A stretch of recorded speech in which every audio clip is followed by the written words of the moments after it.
Hi, I'm Joel Richardson, and this is The Underground.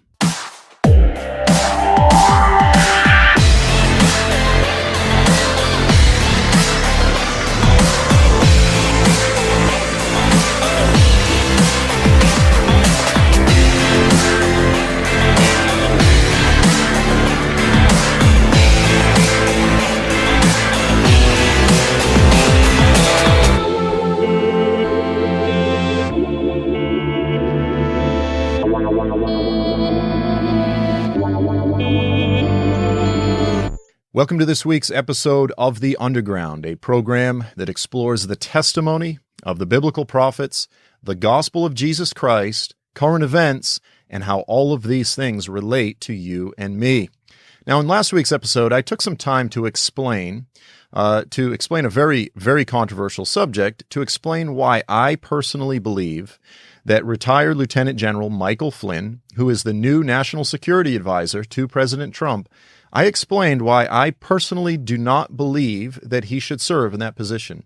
I'm not saying that he's not qualified, but in light of various statements that he's made, an article that he's written, different actions, different red flags that I've seen over the past year, I personally believe that he is not the man for the job. And I believe that I'm not just crying wolf. I believe there's a very legitimate series of reasons to be very, very concerned.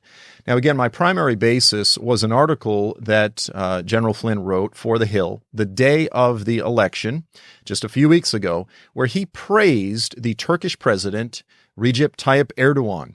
Now, we've discussed President Erdogan quite a bit on this show. I discuss him quite a bit in my DVD series, The Antichrist, Turkey, and the Coming Caliphate. I explain why he is a man to be so deeply concerned with. Again, I'm not going to recap all of last week's program, but here is a man who is clearly emerging as a dictator, as the sole undisputed dictator of Turkey, who has jailed or fired or just disappeared over 100,000 people in his nation, various opponents, political opponents, ideological opponents, so on and so forth, over the past few months, 100,000 people. A leader who has shut down or jailed more journalists than any other leader in the earth right now. This is the man that has been giving sanctuary to the leaders of Hamas for the past several years in Turkey, who has openly referred to Israel. He's compared Israel just recently to Hitler, referred to them as barbarians, and went on to actually praise Hamas as a very legitimate nationalist organization that should be supported. We could go on and on and on. But this is not a man that the Americans, that the United States should be looking to as a great friend, a great partner. Now, I understand that there are various strategic reasons why military leaders need to be careful in terms of what they say regarding Turkey. I understand that this piece of property, Asia Minor, Turkey is important for us to maintain relationship with. Again, they're a member of NATO, all of these things. But the transformation that has taken place in Turkey over the past several years is something that we can no longer ignore. We have an Islamist nationalist dictator in our midst, and we need to be very clear about it. Donald Trump was very clear about all of his various opinions throughout the election, and we need leaders today who are not going to pretend that someone is our true friend. This is what General Flynn referred to Erdogan as, is our true friend, who is someone who is clearly not our true friend. Now, there are other various little red flags, things that you may say are not a real big deal.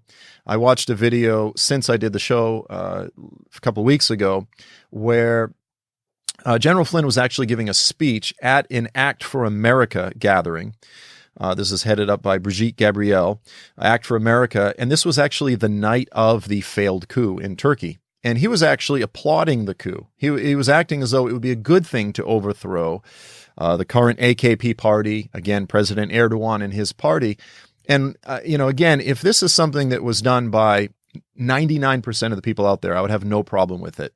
But throughout the speech, multiple times, he mispronounced Erdogan's name. He called him Erdogan.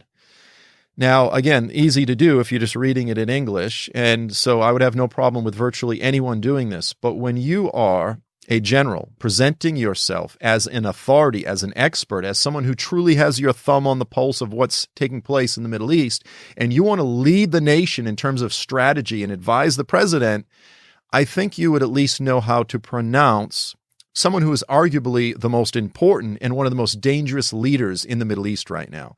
So little things like this, I pay attention. I also discussed this tweet where he had made this statement on Twitter back in February. General Flynn said that fear of Muslims is rational. Now, listen, you could say that fear of Islamism is rational, fear of true Islam is rational, but not fear of Muslims. I am not someone who is ignorant regarding Islam. Again, I am the author of the book, The Islamic Antichrist. I understand the threat of Islam. I understand the danger of Islam. I understand the anti-Christic nature of Islam. However, I also know that God loves Muslims. And I know that the vast majority of Muslims, having been involved in outreach to Muslims for well over, close to 20 years now in various capacities, I know that the vast majority of Muslims are not radical, that they don't want to exterminate or enslave 80% of the population, as the video that General Flynn retweeted states. And so this is a very dangerous approach to take, what we just lived with for 8 years under the administration of President Obama, was the refusal to even simply acknowledge radical Islam, the refusal to even acknowledge that ISIS had anything to do with Islam. This was ridiculous. But the answer is not a complete 180-degree pendulum swing to where we just cry, I hate to say it, but just fear-mongering, where we try to cast every Muslim as someone who wants to behead you and take over the world. This is ridiculous. And someone who is in that position, listen, I want someone who is going to be honest and clear on Islam, but I don't want someone who is a fearmonger, someone who actually goes overboard and doesn't recognize the importance of having strategic allies in the Islamic world who are, in fact, Muslims, but who are often very secular, who are not devout, who are not deeply pious Muslims, who are a bit more liberal or moderate, however you want to say it.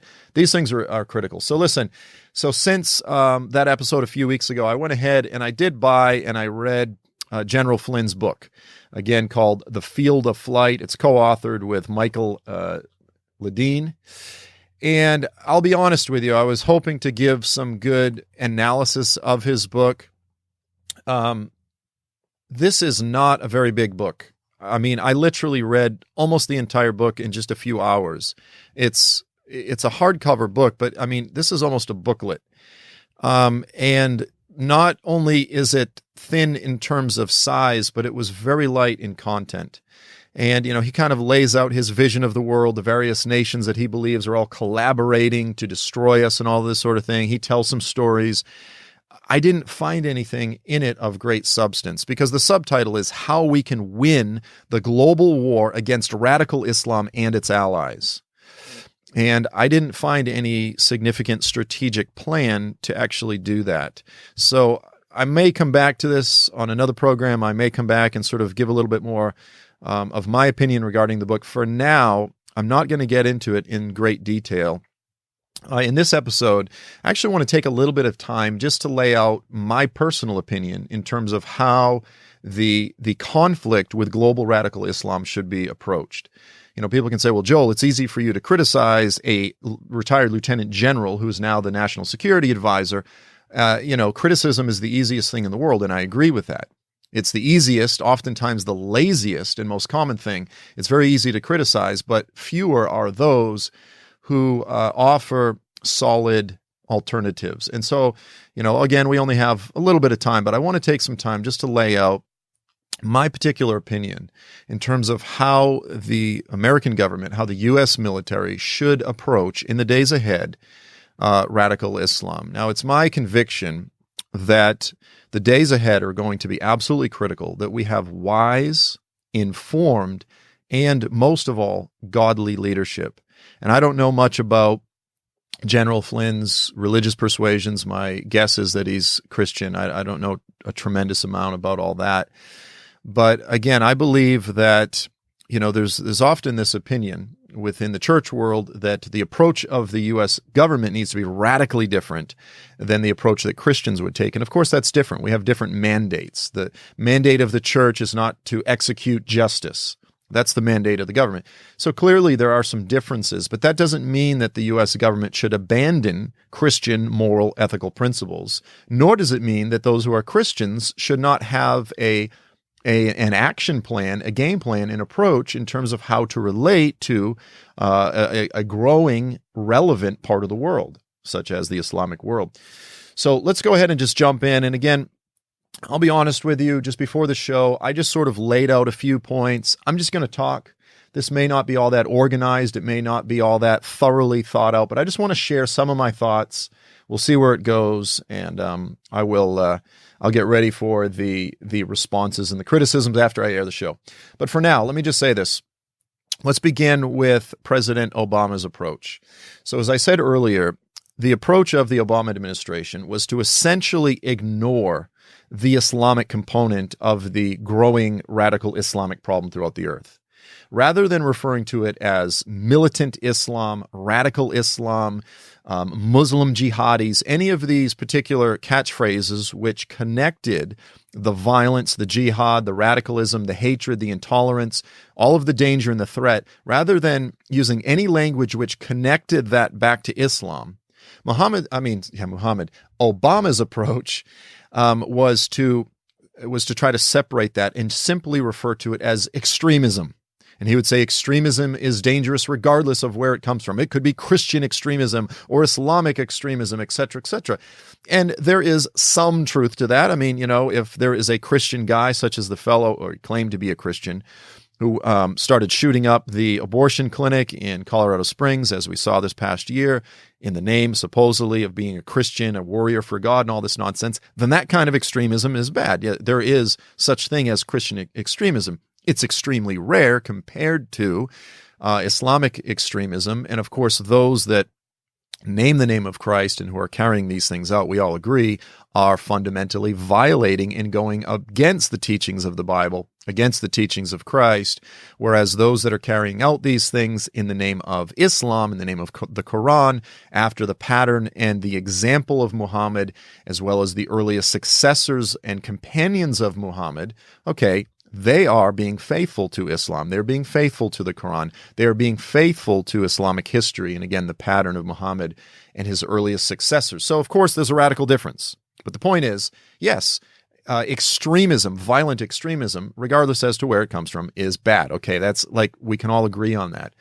But when you are so foolish, when you are worshiping at the altar of this new religion of multiculturalism, of religious pluralism, etc., to the point where you're not willing to acknowledge the dark, dangerous realities that are there in the very foundations of Islam, then you have already lost. If you can't even name your enemy, then you have lost. Now, again, I'm sure that President Obama would say there was a reason for that, that if we refer to ISIS and all these guys as Muslim, then we're only going to embitter our more moderate allies, et cetera, et cetera. But the bottom line is all the arguments that are used, and I've heard them all, they fall down, they're weak, they're foolish. The primary reason that the last administration used this approach, I don't believe it's because Obama is a Sunni radical Muslim. I don't believe that. I believe that Obama clearly had some strong Muslim sympathies and still does to this day. I believe that former President Obama had some very strong Palestinian sympathies, some extremely strong anti-Israel sentiment and feelings. He has, as Dinesh D'Souza refers to, this very strong anti-colonialist sort of approach. Because he was somewhat mentored by this communist, he has a lot of sort of residual communism and radicalism in him and so forth. And again, because he was raised a good part of his life as a Muslim, I believe he has a lot of sympathies for Islam. But I don't believe that today he is a practicing secret Muslim. He's a secret jihadi. I don't believe he is a secret Manchurian Islamist in the government. I've never believed that. I know folks like to believe that, but the evidence, it simply falls down. I'll just put it that way. But the point is, it doesn't matter whether he was a secret Muslim or someone with a lot of Muslim sympathies. The damage that he did was pretty much the same. whether with regard to our relationship with Israel, with regard to all that's unfolded throughout the Middle East the past 8 years. We now have the greatest humanitarian crisis in human history in Syria and Iraq. The damage has been done. So it ultimately doesn't matter what's going on in his heart. We're just dealing with the results, and the results are devastating. So now again, Obama refused to use all of these phrases: Islamic extremism, radical Islam, Muslim jihadists, etc. Instead, his effort was a very deliberate shift in American foreign policy. And I've talked about this before.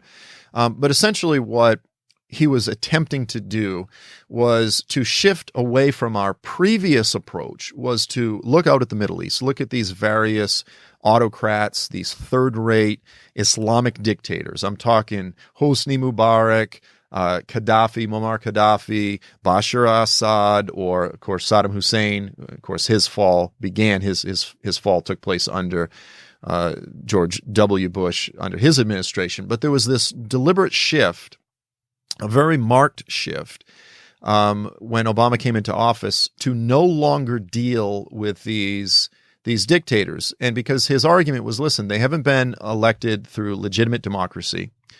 How can we proclaim the virtues of democracy throughout the world if we ourselves are not promoting it abroad? How can we claim to have an ethical upper hand if we are supporting guys who are often fairly brutal dictators who, keep their thumb down or their foot on the neck of many of their citizens, et cetera, et cetera? This is at least the argument. Again, I'm giving him the benefit of the doubt rather than just assuming the worst, in terms of conspiracies and bad motives. I'm giving him the benefit of the doubt. But there was this very deliberate effort, of course. So we saw, again, Hillary was profoundly important in the overthrow of Muammar Gaddafi. He's a man who was a bad guy. He was a dictator, but his life ended. He was murdered in the streets. He was literally raped with the barrel of a rifle. Now, I'm sorry for being so graphic here, but this was the work of Hillary Clinton and Barack Obama. Everybody would like to say, well, when the Democrats come in, it's much more dovish. The Republicans, the GOP, they're the hawks. Listen, what happened in Libya with the lives lost, much of the country now controlled, big sections of the country controlled by ISIS. This was a nightmare mistake. So not only Muammar Gaddafi, of course, we saw the fall of Hosni Mubarak. Most of my friends in Egypt, they don't believe that Mohammed Morsi in the Muslim Brotherhood was legitimately elected after the first Egyptian revolution. They don't believe that that was legitimate. They believe that was the hand of the Obama administration. And this is widely believed throughout Egypt, that the election was a sham, that Obama specifically wanted to see Mubarak overthrown. He wanted to see, rather than these dictators, these groups that he believed, or at least claimed to believe, are much more moderate Islamist organizations that we can deal with. Thus, we had the Muslim Brotherhood. Now, what was the problem with this whole approach? Well, the problem is that President Obama was profoundly ignorant. People say, don't say it was a mistake, Joel. I know Rush Limbaugh has been saying this for years. Don't think Obama is stupid. Don't think he's not doing this on purpose. Of course it's deliberate. Of course it's on purpose, et cetera, et cetera. I genuinely believe that he thought the Muslim Brotherhood would be an organization that we could deal with, that we could relate to, that they would be moderate enough that we could enter into a relationship with them, okay? If it was deliberate, if he knew, if he's a secret Muslim Brotherhood operative, et cetera, and that's not entirely out of the question, but I personally don't believe it, then his plan worked. But if it was done out of ignorance, then it was a huge, colossal mistake because, of course, as we saw in Egypt, the Muslim Brotherhood is a good friend of Hamas. Hamas is simply the Palestinian branch of the Muslim Brotherhood. And they were killing people. They were killing opponents in the streets. They were killing secularists. It was a nightmare for Christians. The persecution of Christians went through the roof. It was a nightmare. And so 1 year later, the Egyptians overthrew the Muslim Brotherhood. They rioted. They protested in the streets, including, by the way, Muslims, including millions of Muslims. You had roughly 30 million people in the streets in Cairo, all across Egypt. And again, there's only maximum of about 15 million Christians in the country. So you're dealing with tens of millions of Muslims. secular, more moderate Muslims that were in the streets rioting, protesting, get the Muslim Brotherhood out of here. They wanted Mubarak II. They wanted Mubarak 2.0, and that's exactly what we got with Sisi. Again, a Muslim, but a more of a dictator kind of guy. I mean, he's harsh on human rights. He's harsh on some of these more Islamist-oriented folks in the country, but he's someone that we can work with. He understands the danger of radical Islam. He understands the danger of the Salafis, of the Saudi Arabian Wahhabi brand of Islam that's spreading all over the world. You know, ISIS, Al-Qaeda, these guys are all influenced by Saudi Arabian, Wahhabi, Salafi Islam. And so you have Muslims that understand the danger of it. You have folks like President Abdullah in Jordan. Of course, he understands the danger of it, as Joel Rosenberg refers to him as the warrior king. You know, he is an ally that America can work with. These are the type of people that we can work with, and these are the type of people that President Obama was trying to get rid of and replace with Islamist organizations, such as the Muslim Brotherhood. Well, in Turkey, the AKP party is essentially the Turkish branch of the Muslim Brotherhood. They really are. And so, you know, this was a group that President Obama was attempting to work with. But of course, we have watched the AKP party, we've watched President Erdogan go from bad to worse over the past several years. And I think by the end, I think even the Obama administration woke up to the fact that this was a mistake, that in Turkey we had the emergence of a dictator, because they were really beginning to relate to Erdogan at a much more arm's length. At the early part of the Obama administration, I mean, he would come to Washington, Erdogan would come to Washington, Obama would give him a big hug, roll out the red carpet, this is our greatest ally, yada, yada, yada. You heard Vice President Joe Biden making these type of statements right up until a few years ago. For this week's episode, we are offering The Antichrist, Turkey, and the Coming Caliphate DVD.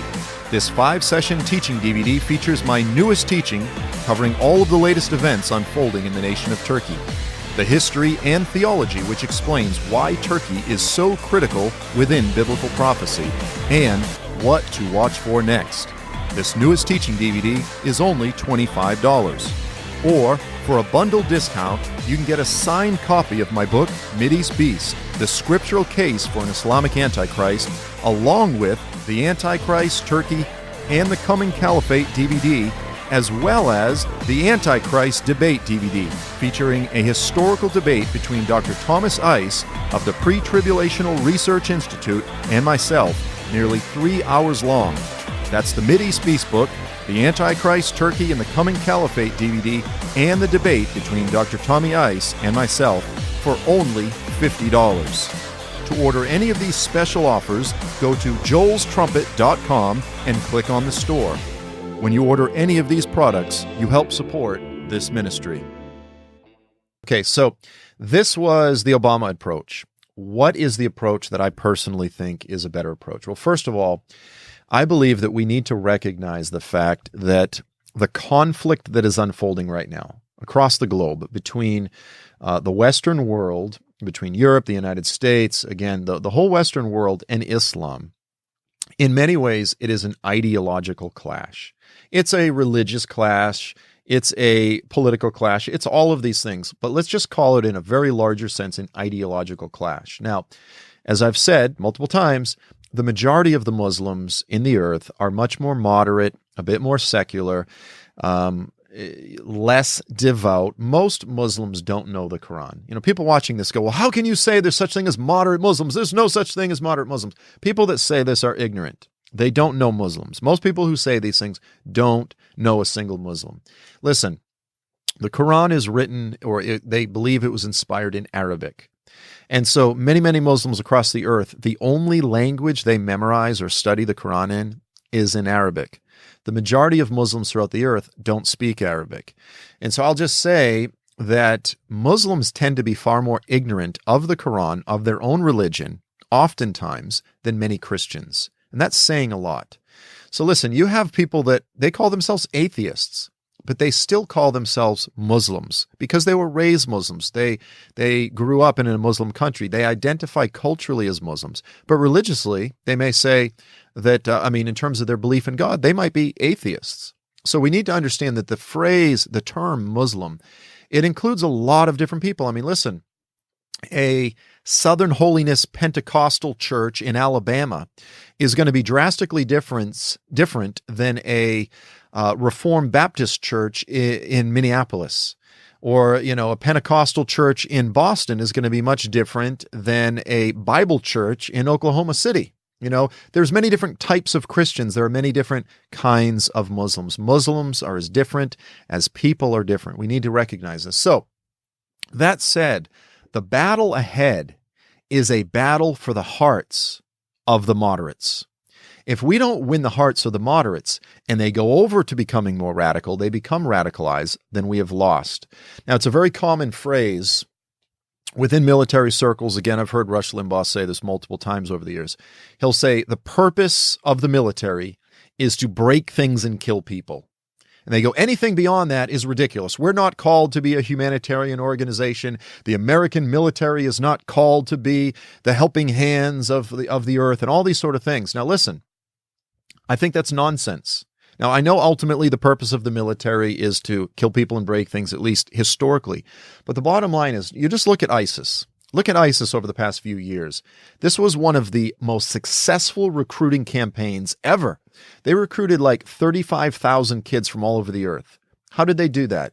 They used, again, the recruiting tools of Islam. They appealed to those who are a bit more devout. They appealed to the Islamic prophecies. They used social media. They used Twitter. They used Facebook. They used Snapchat. They used Telegram. They used all of these different forms of social media, and they made jihadism look cool. They won the hearts of these kids. They had some of the most amazing film crews working for ISIS. And this was brutal, but they're putting out videos on a regular basis of their slaughters, of their massacres, of beheading people, of lighting people on fire, of drowning people with cameras. Listen, you look at the cameras that I have right now. The cameras that I use to record this show, I use Blackmagic. They're called Blackmagic Production Cinema cameras. I bought them all used. The one that I'm looking at right now, I bought for $1,100. It usually sells for closer to $3,000. The cameras that some of these ISIS guys were using, you're talking $50,000, $100,000 cameras.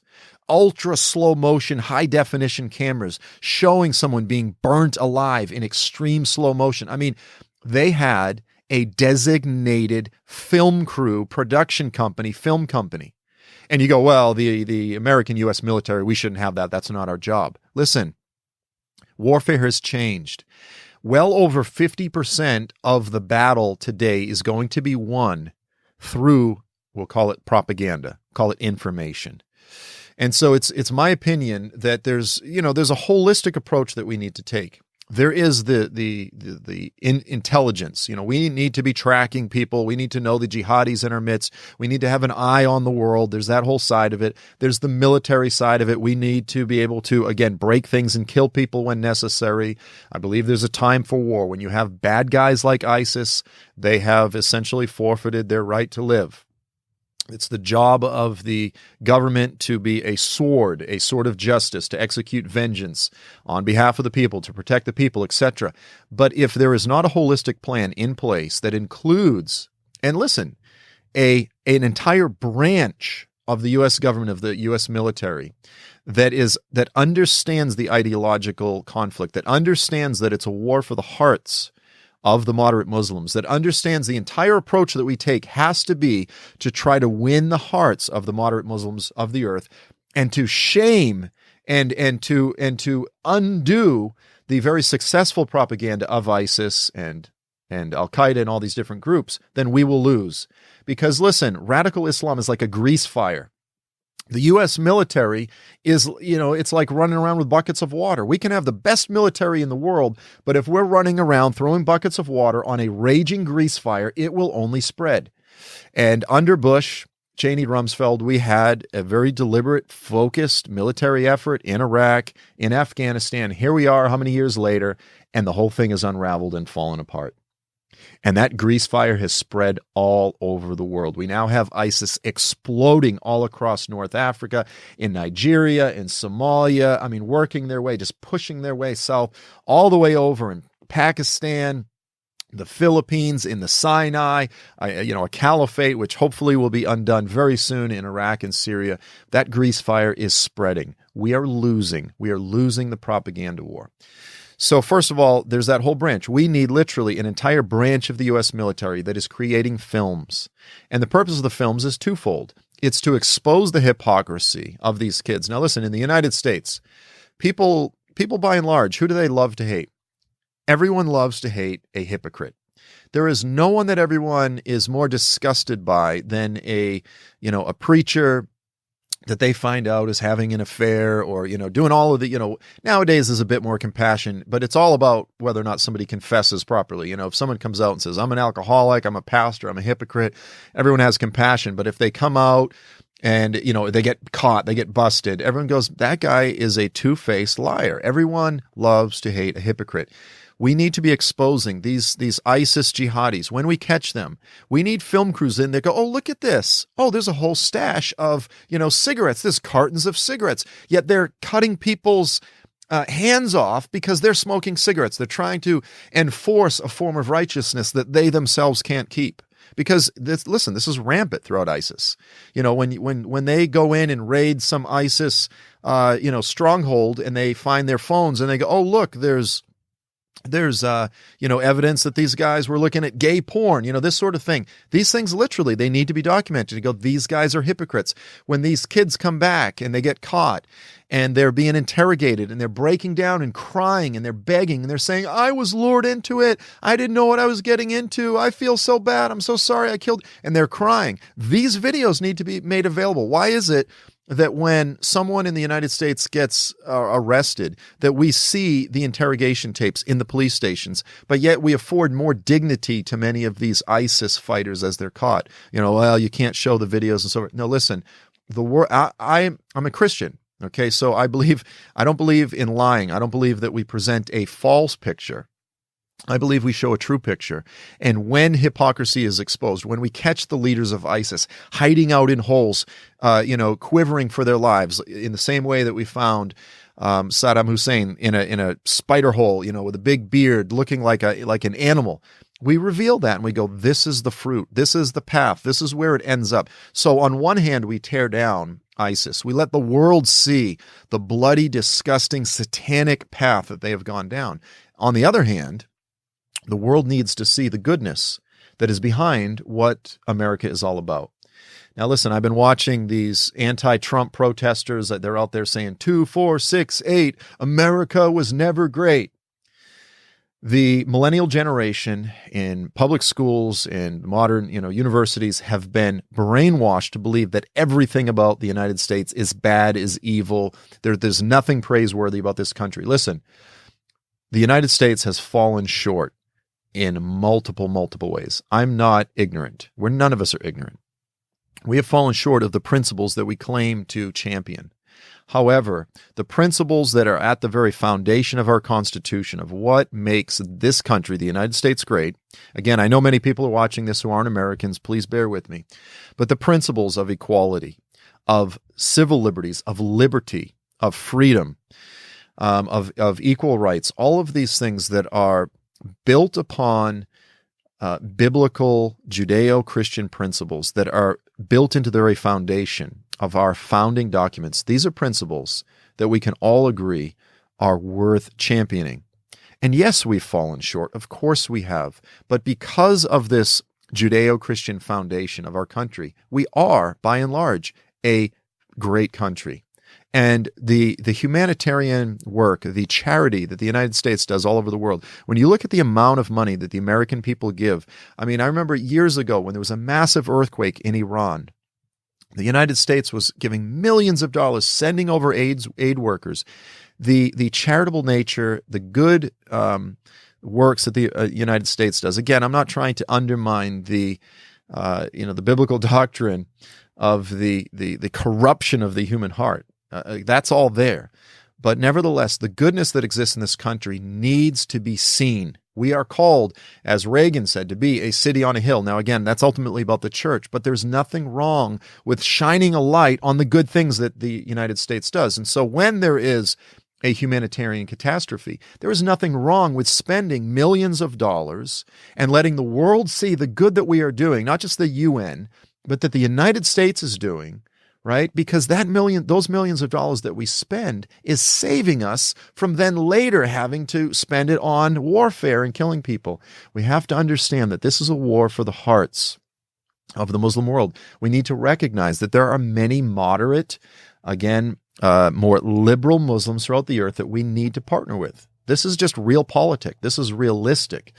And so we need to approach, again, the war from the perspective of understanding that for me as a Christian, we need to be honest, we need to be moral, we need to be ethical, we need to be upright, and we need to let the world see that. We need to shine a light on that. So listen, I feel like I just barely started to touch on sort of my philosophy in terms of how we are to approach these things. I could go on and on, but I've already gone over in time. So I'm just going to wrap it up right here.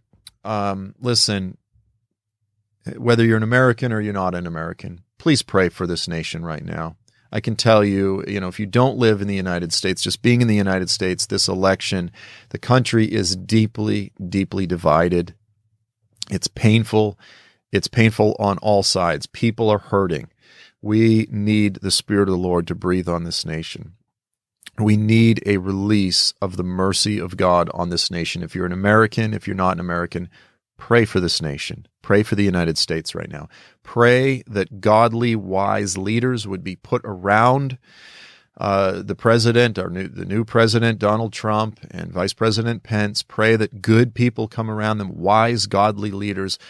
The Middle East is one of the most critical, not just the Middle East, but the greater Islamic world, how the United States approaches and executes the war on terror, so to speak, in the years ahead. It's critical. We need good people in there, and we need a wise approach. Amen and amen. So listen, friends, as I've said, this is all the time that we have for this week. I look forward to seeing you all next week. Until then, I'm Joel Richardson, and this is The Underground.